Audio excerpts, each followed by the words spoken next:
Pokemon Sippy Cup Sapphire is a difficulty hack of the original Sapphire by PinkyJ, which strips the region of many usable Pokemon and their evolutions, removes EV training, and creates battle gauntlets that you cannot heal from at Pokemon centers in between.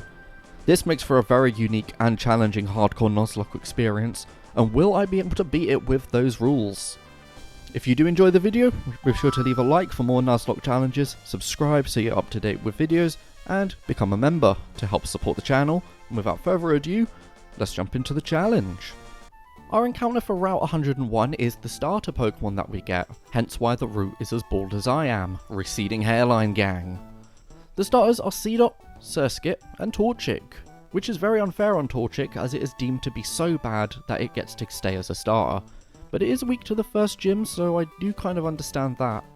But I chose it as my starter Pokemon for this run because it will be better later on in the game and has a higher base stat total than the other two Pokemon. We beat the rival, and if you can guess the naming theme, leave a comment. At the Pokemarts we can get rare candies and Pokeballs for a really cheap price, and use these to hit our level caps. These level caps are the same as standard Ruby and Sapphire, and we make our first captures in the challenge, getting an Igglybuff on Route 102, a Azurill on Route 103, Swablu on Route 104, and a Wurmple in the Petalburg Woods. This means we can head through the woods to hit a small trainer gauntlet, and these will get much worse later on into the game. And because the game doesn't treat these two trainers like a double battle like in Emerald, that means these two trainers are back-to-back challenges. On Route 116 there is a massive trainer gauntlet to actually be able to get through to the encounter grass, and I'm obviously going to avoid it now as I don't want to overlevel for the first gym. I lead with Torchic to use Growl to lower Geodude's attack as it does massive damage with a Rock Tomb, popping our Oran Berry already. Geodude doesn't see the KO with Rock Tomb however, as it now just spams Defense Curl, and we use Growl and Ember which gets the burn, further lowering its attack stat, swapping into Azurill to land a critical hit bubble. Nosepass is a real pain, as we have to use Charm with Azurill and Igglybuff to bring its attack to -4.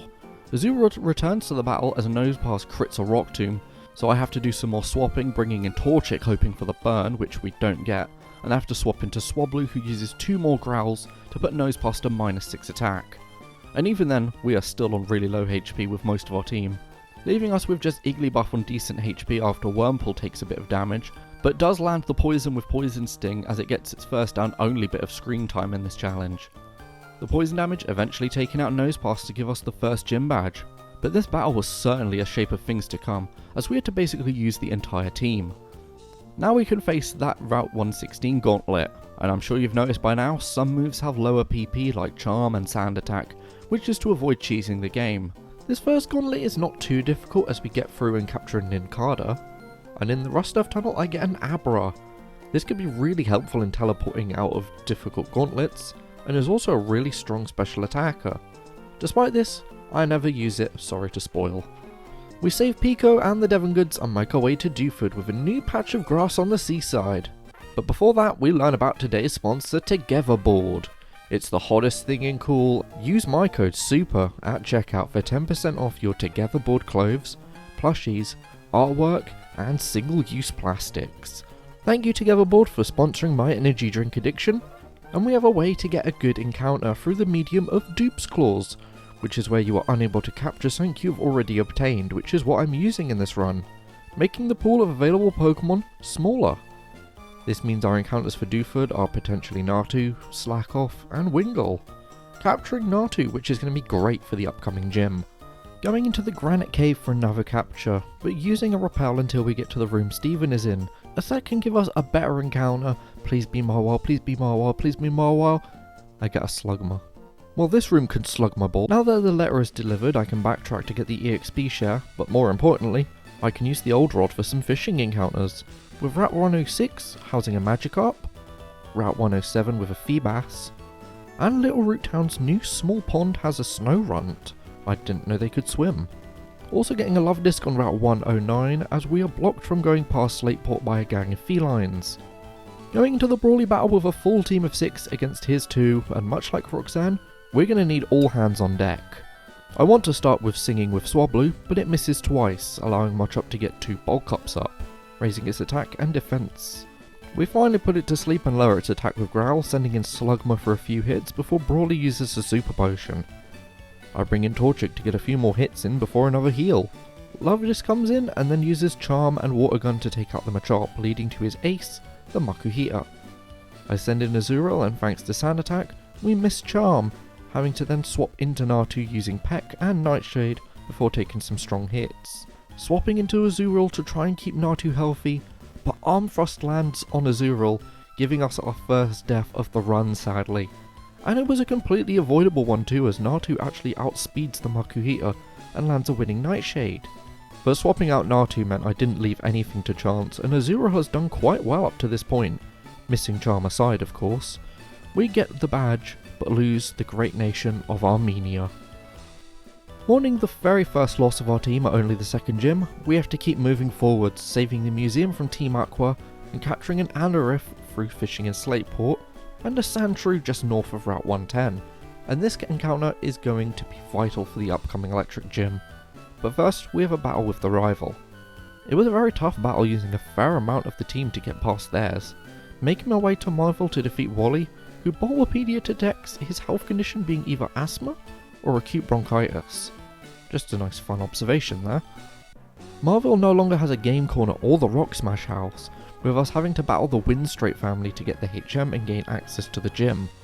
Before that however, I went through Route 117 and it's a gauntlet, which is probably one of the toughest at this current stage, as you cannot backtrack at all due to the ledges, unless you have teleport, and there is also 2 trainers with 6 Pokemon each, basically making it a 12v6.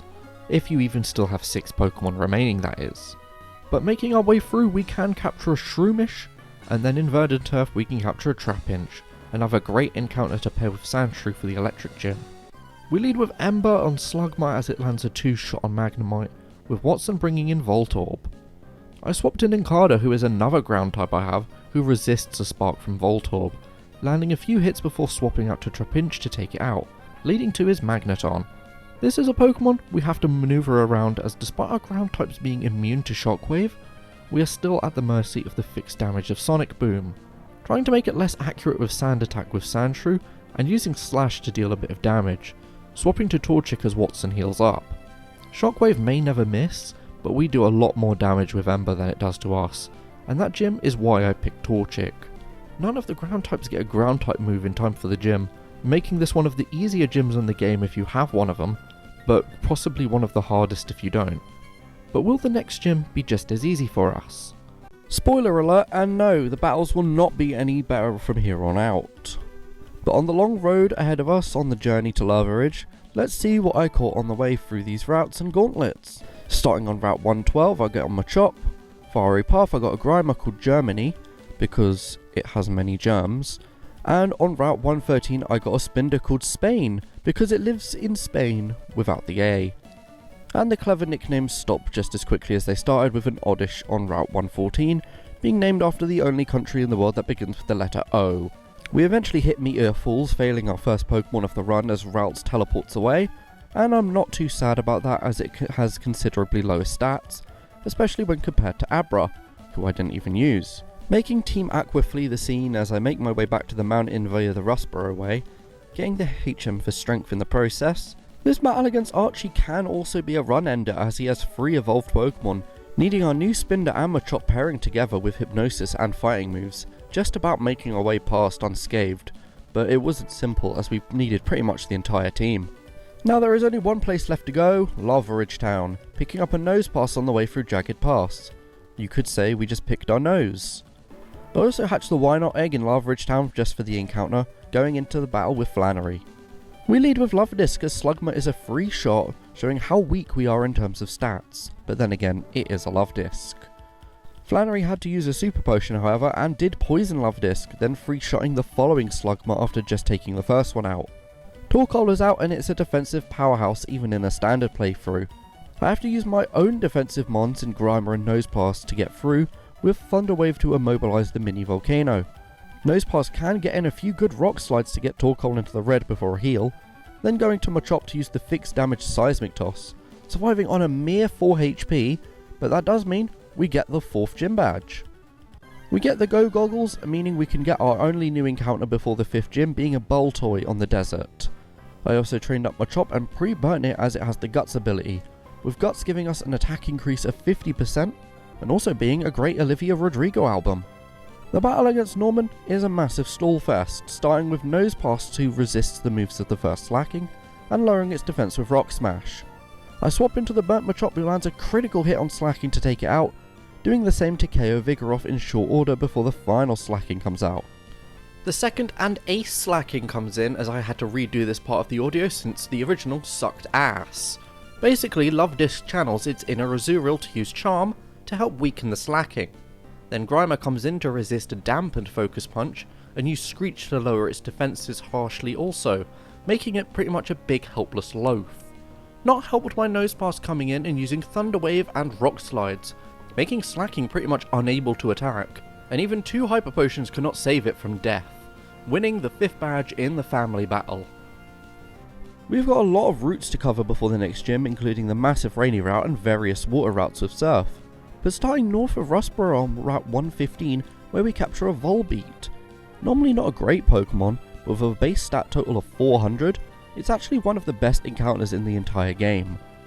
Now for the long road on the water routes ahead, and despite having the chance to skip these water routes by going east of Dewford Town, I would be missing out on some great encounters and items, including surfing on Route 105 to get a Psyduck, which is currently over our level cap of 33.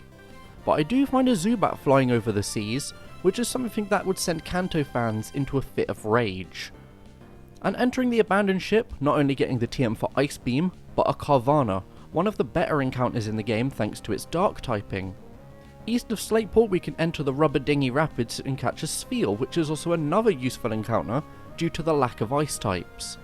And going into New Marvel not only gives us access to the Thunderbolt TM, but also a capture of a Pichu. I mean, it's not great, but it's an electric type, something that's going to help on the way to Fortree. Also getting the Good Rod and a Zigzagoon.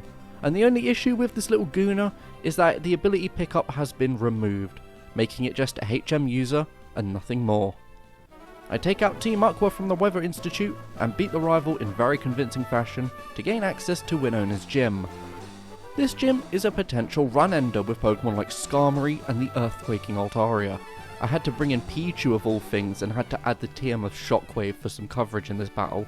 Also edging up the team, no, not in the Zigzagoon style of edging, but the Pokemon Nuzlocke level cap way of edging, as getting Snorunt leveled up in this battle is pivotal, and you'll soon see why. I lead with Spinder to try and put Swallow to sleep, but after missing Hypnosis, we put it to sleep with our fists, defeating the Swallow, but with Spinder on really low health. But now we get Snorunt to level up via the EXP share, with it learning the all-conquering Ice Beam. I swap to Pichu for the 4 times super effective damage against the Palapa, landing the Shockwave, and not getting the KO because it's a Pichu, it has 35 base special attack.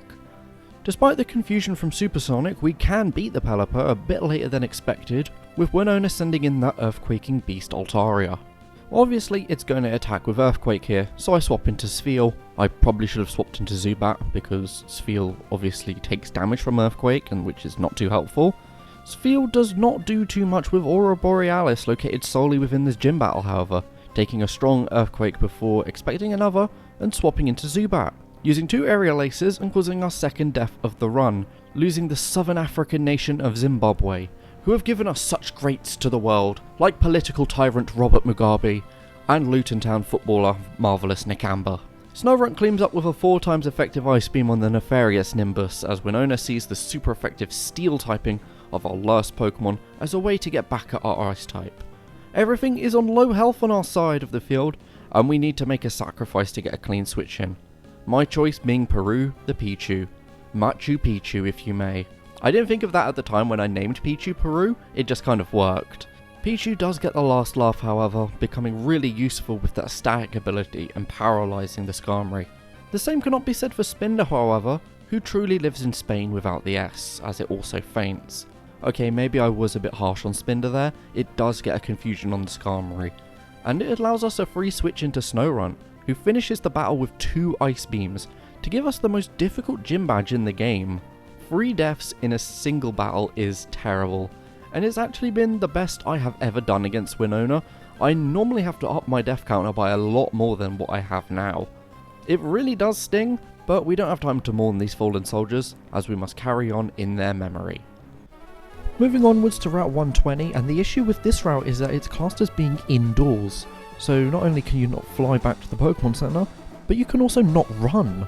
It's a slog of a gauntlet because of this, and the sheer amount of trainers, even the ones with fairly strong Pokemon like Melodic, just make this an absolute trek.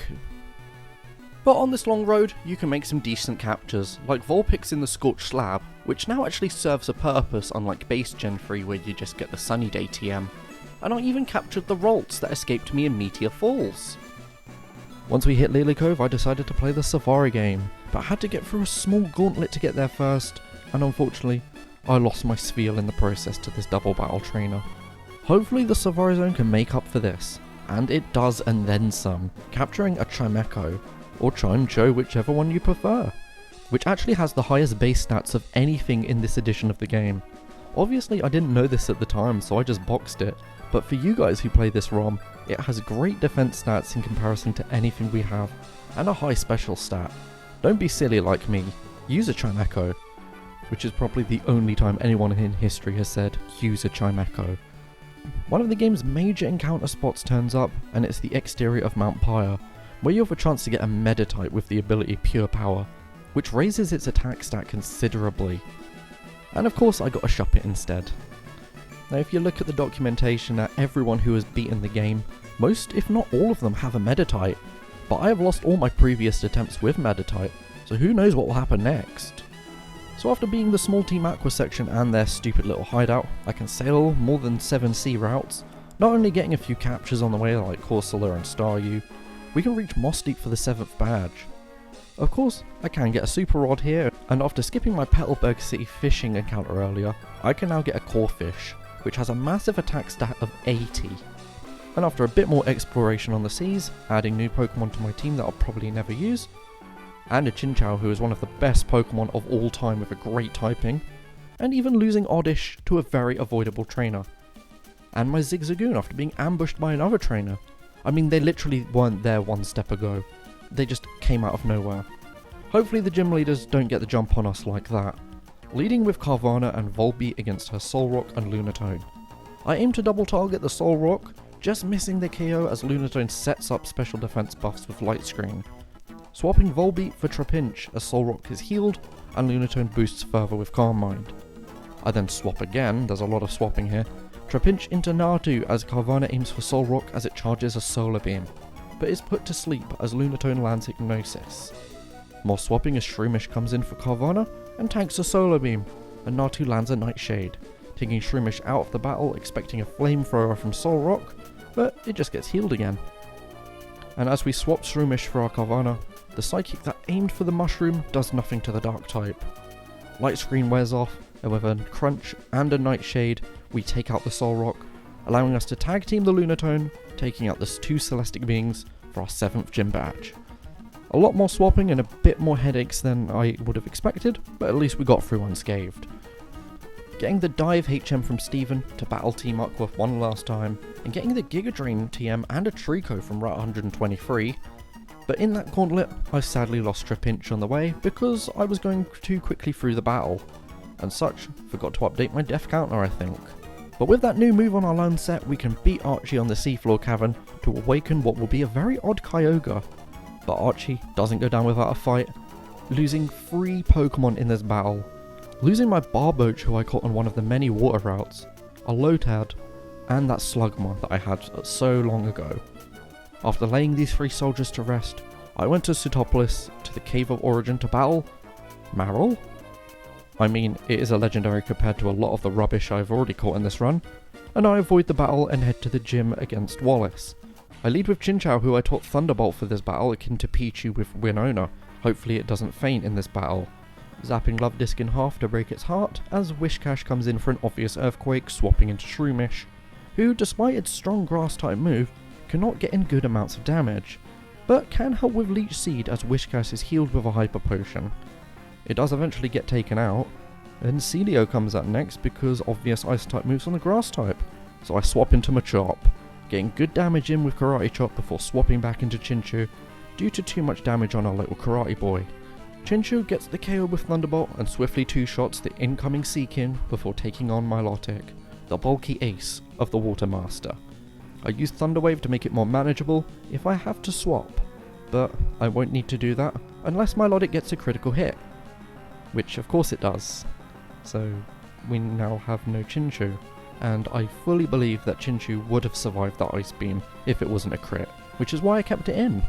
So now I have to send in Shroomish to use Leech Seed to whittle down Milotic, and swap into the defensive Grimer for a Screech and Sludge Bomb combo. We do eventually take out the Milotic and get the final gym badge, but losing a valuable Pokemon and TM in the process in Chinchou and Thunderbolt. And with that death upon us, how will we fare going into the final battles of the game? My two encounters for the Victory Road and Evergrande City are two great ones in Roselia and Minun, two Pokemon with really high base stat totals. Victory Road is a rather big place to traverse, but the only mandatory trainers are strangely the first three, and of course Wally. His team is very tough and requires my team to be at the level cap, so whoever overlevels here cannot join us in the league, with Machop almost being our only casualty in the battle, surviving on just 1 HP as I played very riskily here. Is riskily even a word? That doesn't sound like a proper word, but regardless of the intricacies of the English language, my madness pays off as I can now battle the final 5 bosses of Pokemon Sippy Cup Sapphire, but I have a team to build first. So throughout the journey I have been holding all of the stat boosting vitamins, and even backtracked through the region to get a few remaining ones that I may have missed. One vitamin item gives 10 EVs to a Pokemon with a maximum of 100 EVs for each stat. And here's how our team is looking and the stat buffs on screen. My team is Moldova the Minun, Cuba the Carvana, Saudi the Shroomish, Switzerland the Snowrunt, Vietnam the Volbeat, and Mongolia the Machop. Edging the team to the next level, but not over the level cap, entering the Elite Four challenge. Starting with the Sydney battle, and I have a clear method of victory, fast and powerful. I lead with Minun to get a boost with agility, and then baton pass the stat boosts to Machop. But unfortunately it does also pass the Intimidate attack drop, but thanks to the combo of Guts and Choice Band, our attack stat will be raised much more than it would be lowered. This allows us to land one-shots on each of his Dark-type team, also helping that Shroomish used Leech Seed at some point to keep our health up. That was a swift victory, but next is a terrifying battle. The Phoebe battle is where I have lost quite a few times previously because of how challenging her team is, hence why this video has taken so long to actually make. I lead with Minun and start with Thunder Wave, but then use Thunder to one-shot the Dusclops, leading to her Ace Dusclops, which has Earthquake. I land a Thunder Wave and survive the initial Earthquake, switching into Shroomish to start the chip with Leech Seed. Getting hit with an Ice Beam and gets frozen because of course we do, swapping back into Minun, who also gets frozen, which is just perfect. 2 freezes in a row, really? Super E123 while you're editing, please put the percentage of 2 freezes in a row from Ice Beam, thank you. Okay, so now I have to send in Carvana, who is going to be my best bet for this battle, and it faints in a single hit, so this is just going swimmingly. Luckily I gave Volbeat the TM for Shadow Ball to take out that second Dusclops, and lands 2 on the following Bayonet to knock that out also.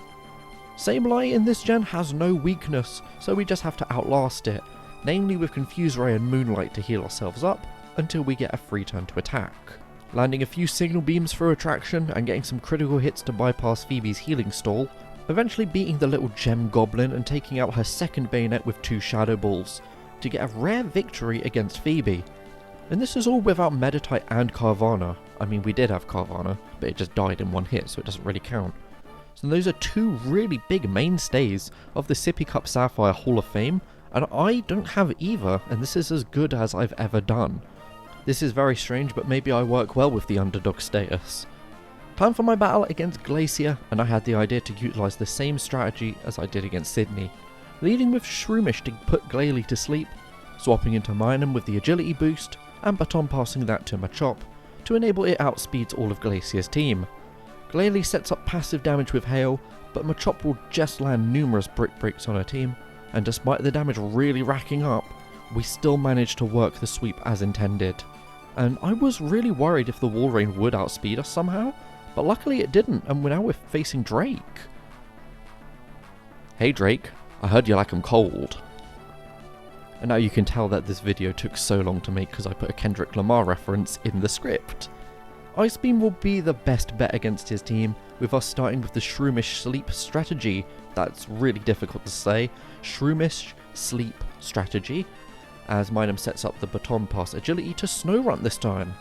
Ice Beam is a damage range on Shelgon who luckily misses Rock Tomb, which not only is super effective, but would have a good chance to undo our speed increase, which would most likely make us fail the run. But a second Ice Beam hits the Shelgon Tower, and we manage to outspeed the rest of Drake's team. And with Ice Beam doing 4 times damage on his part ground and part flying type team, we now have a chance to win the run in the battle against the champion.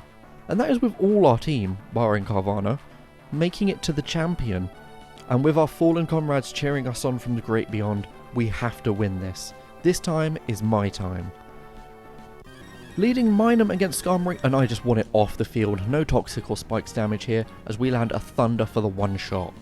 Aggron comes in and I swap to Shroomish, resisting the predicted Earthquake and using a combo of Spore and Leech Seed to gain that health back in combo with Giga Drain, eventually getting the vital knockout. Cradily comes onto the field and I use Spore to put it to sleep and switch in Snow Run, but Cradily wakes up right away and lands a Confuse Ray, with Snow Run battling through to land an Ice Beam.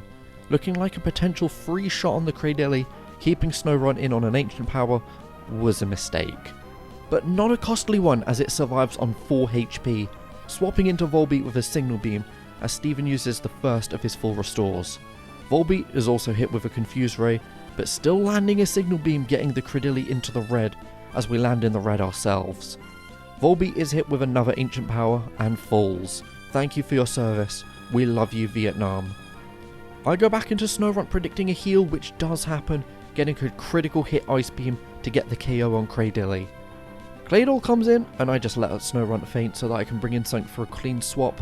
Thank you so much, Snow Run and the great country of Switzerland. You made me a neutral nation, but in this battle you were firmly on our side. Shroomish comes in and lands the Leech Seed to keep us healthy as we spam Giga Drain against Claydol's Light Screen, slowly but surely taking out the Claydol for Armaldo to come in. It hits an Aerial Ace as we use Spore and Leech Seed yet again.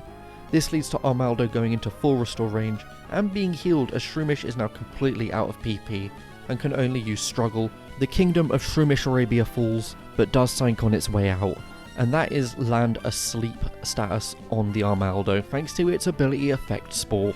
Minum comes in and lands an uncontested Thunder as Steven is down to his final Pokemon, his main Pokemon, the massive Metagross. I use a Thunder Wave to hopefully immobilize Metagross at some stage, which does not happen at the moment, as I try to Baton Pass an agility to our Machop, but instead we just get a clean switch into Machop as Minum falls. Moldova the Minum. I don't know much about Moldova. You begin with M, Minum begins with M, and you're both magic, which also begins with M. And why are you magic? Because that Thunder Wave allows us to hit a Guts boosted Earthquake, and it is a potential 2-shot on the Metagross. No paralysis, but Metagross misses a Meteor Mash. This is huge. This allows us to land a final Earthquake to beat the Metagross, defeat Steven, and beat Pokemon Sippy Cup Sapphire as a hardcore Nuzlocke. I finally completed this challenge, and man, that Phoebe battle had my number more times than I'd like. This was a really fun game to play, and I'd love to try it with a different game. Maybe if you'd use, Sippy Cup Fire Red or something like that, because I only play Gen 3 and below, because that's all my computer can handle. I mean, my Game Boy Advance can handle. Do show the creator of this hack some love. This is their Twitter, and download the ROM yourself and all that good stuff. And you can show love to this video as well by leaving a comment of your favourite moment in the video, your favourite nickname, and also subscribe to the channel for more challenges and videos like this one. On screen is a video that YouTube thinks you'll enjoy. So did it get it right? Do you think you'll enjoy that one too? Damn, I hope so, because it's one of mine! My name is Super123, and I will see you all next time.